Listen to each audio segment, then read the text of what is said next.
Coming up in the news, stricter testing requirements soon to come for travelers entering the United States.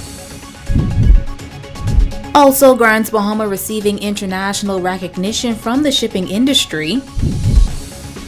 And the Minister of State responsible for broadcasting visiting ZNS Northern Service today. The Bahamas Tonight, the Northern Edition, starts now. This is the Bahamas Tonight, Northern Edition.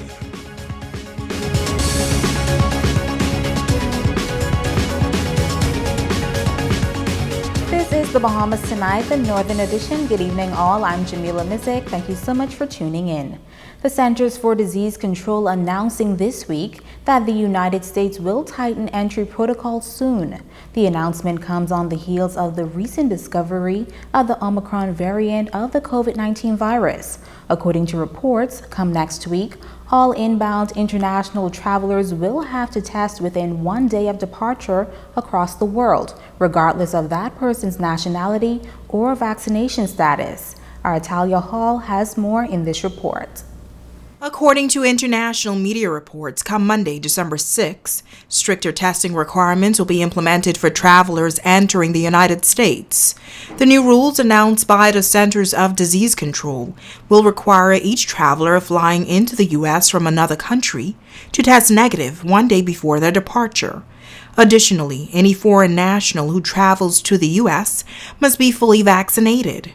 Now, recently, the U.S. banned all travel from South Africa and 7 neighboring nations, with the exception of U.S. citizens and legal permanent residents, who must test negative to enter the U.S. Here in the Bahamas, the government also imposed travel restrictions on travelers from South Africa and several neighboring countries. Individuals who are Bahamian citizens, permanent residents, and individuals with work permits may be permitted to enter the Bahamas, but will be subject to mandatory quarantine for 14 days at their own expense and will undergo screening as mandated by the Ministry of Health and Wellness. The new 1-day testing requirement before entering the U.S., officials say, is to combat the potential threat posed by the newly discovered Omicron variant that was recently discovered. Reports say this week, 1 case of the Omicron variant was found in California. Now, scientists are still working to determine how transmissible the variant is, how sick it makes people, and how well the current vaccines work against it. Originally, foreign travelers were allowed to test up to 3 days before entering the United States. It's Talia Hall, ZNS Network News. Bahamas receiving international recognition from its Caribbean counterparts in the shipping industry. Hutchison Ports, the Freeport container port, is the recent recipient of a prestigious award from the Caribbean Shipping Association. The company reigned victorious among many others in several categories, including berthing, productivity, and industrial relations. The CSA, represented by me, the General Manager, Milaika Capella Ras, and the Chairman of the Port Awards Committee, Mr. Roland Malley Smith, are pleased to present the Ludlow Stewart Container Port of the Year Award to the Freeport Container Port. It was a proud moment for management and staff at the Freeport Container Port as they were announced the winners of a prestigious award in the maritime sector. President of the Caribbean Shipping Association, Juan Carlos Croston, says, after evaluating the highly competitive submissions, the Freeport Container Port came out on top, making the company the 2021 recipient of the Ludlow Stewart Container Port of the Year Award. Freeport Container Port performed remarkably well across most of our review areas, including berthing, productivity, gender, environment, industrial relations, and training. The clear effort to develop your facilities, services, and invest in your staff is quite admirable. We commend your tremendous efforts and hope this award will be encouragement to you and the future entrants to continue improvements in your operations, people, and the environment. The outcome can only be to your benefit, our communities, and that of our industry. Sometimes the alignment of management and labor, it's a fancy word, but here today I can say for real that we have seen this. Congratulations to Alan and your staff on a well-deserved win.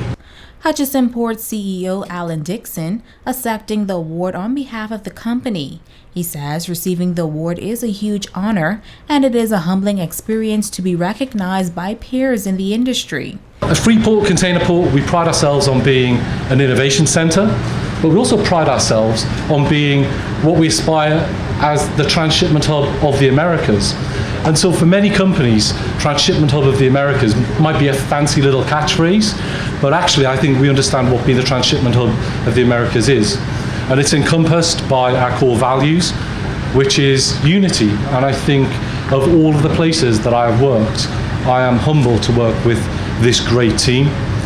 I see unity right across the piece. Dixon noting that over the last 2 years, the Freeport Container Port has invested some $11 million in state-of-the-art equipment, as well as training initiatives, which has assisted in improving their overall product. Those straddle carriers being hybrid will help us to reduce our carbon footprint by reducing the amount of emissions we make into the environment. And so not only is that $11 million in the bank, but we've also secured another $21 million for further spending on straddle carriers predominantly over the next 3 or 4 years. And that is down to you. So when I say work hard and there will be success at the end of it, actually that's living proof. The efforts that you did have caught the eye of that person whose wallet we need to open, and open it has. And they're investing in not only Freeport Container Terminal, but actually they're investing in you. The Minister of State in the Office of the Prime Minister, responsible for broadcasting, visiting ZNS Northern Service today. The Honorable Miles Lorota laid out plans for the BCB moving forward. Shishina Rolfarkason reports. Keep it civil and let us see when we leave out here that we got our things off our chest. For the first time in a long time, staff members of ZNS Northern Service had an opportunity to sit with the minister responsible and share areas of concern that impacts the workplace. Minister of State in the Office of the Prime Minister with responsibility for ZNS, the Honorable Miles Lorota, had a heart-to-heart with staff members, assuring not only his support while he is minister, but also noting that he stands against any type of political interference. I am not the heavy-handed type to be calling to take this one off and take that one off. That ain't my style. Whoever is running, job will either succeed or fail on the decisions they make. Nobody can point at me and say, I didn't want to do it. He told me to do it. I'm going to repeat that. Nobody is going to say their job or their reputation was tarnished because word came from as high as the minister to say, he tell me do this. I don't think it's good, and I don't think it's professional. The minister adding that times have changed and there is no room for censorship. At some point, politicians will realize that directing a corporation to spin news in a particular way ain't going to get you elected. The BCB minister adding that his aim is to boost the morale, address issues such as lack of equipment and the stagnation when it comes to upward mobility. But he made it clear that of all these things, fairness at a news corporation is vital to the Bahamian people. All I want is for the morale to be better and for people to believe that they work for an institution that they could be proud of, and that you could be able to say with a surety, I don't think the minister ordered that. Because, like I said, after 5 elections, you ain't going to manufacture news because people ain't just watching ZNS. The truth is going to be out there. And so, if there is a negative story, don't think you can hide it. It becomes obvious when everybody else carrying it and you ain't carrying it. Shishina Rolfarkason, ZNS Network News. In other news, 3 Dominican nationals arrested for possession of forged documents. According to reports on Tuesday, shortly before 1 p.m., a team of officers from the Royal Bahamas Police Force and the Bahamas Department of Immigration acting on intelligence proceeded to the Grand Bahama International Airport, where they conducted a screening of an inbound flight from New Providence. As a result, 2 males and 1 female passenger were searched and found to have 3 Puerto Rican passports in their possession. Police say a secondary search was conducted and all 3 passports were reported to be fraudulent. The 3 individuals were handed over to the Bahamas Department of Immigration for further investigation.